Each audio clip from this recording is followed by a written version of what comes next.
بسم الله الرحمن الرحيم. الحمد لله رب العالمين، وصلى الله وسلم على سيدنا Muhammad wa ala alihi wasahbihi ajma'in. Baad, ndugu Islam, tunaendelea na jalsa yetu ya kujibu maswali yenu, na leo swali la kwanza linasema, tunaambiwa kuwa Lailatul Qadr ndiyo usiku wa cheo ambao ndiyo usiku ulioteremshwa Qur'ani.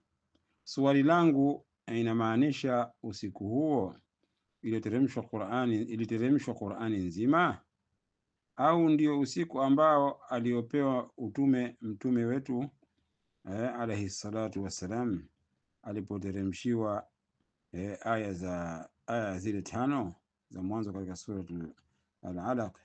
Naomba utufahamishe, je, sahihi ni ipi? Jawabu ni kwamba usiku wa Lailatul Qadr ndio usiku ambao kama umeteremshwa Qur'ani kutoka katika Lauhul Mahfudh kuletwa katika umbingu wa kwanza.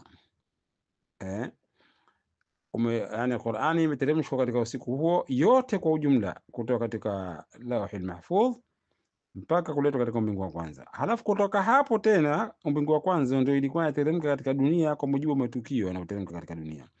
Ziko aya zimeteremka bila matukio, si zote zimeteremka hivyo, lakini aghlabi yake zimeteremka hivyo. Ndio hadithi ya Mtume sallallahu alayhi wasallam inasema, unzila al-Qur'anu kulluhu jumlatan wahida في ليلة القدر إلى السماء الدنيا وكان الله إذا أراد أن يحدث في الأرض شيئا أنزل منه حتى جمعه.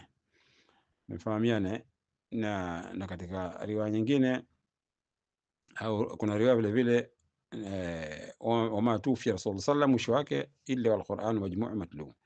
Hadithi inasema kwamba Qur'ani yote imeteremshwa mara moja katika usiku huo wa Lailatul Qadr kuja katika umbingu wa kwanza, na Mwenyezi Mungu ikawa anapotaka kuleta tukio lote katika ardhi ndio huiteremsha hiyo Qur'ani mpaka akaikusanya. Kwa hivyo ni hivyo, yani makusudio kwamba kuteremka Qur'ani katika usiku wa Lailatul Qadr wa mwezi Ramadhani, maana yake ni hiyo kwamba imeteremka katika Lauhul Mahfudh kuja katika umbingu wa kwanza, na kutoka umbingu wa kwanza imeteremka kidogo kidogo, nazala nujuman hatta jama'ahu Allah subhanahu wa ta'ala, na mtume hakuondoka isipokuwa Qur'ani imeshakamilika. Wallahu tabaraka wa ta'ala a'lam.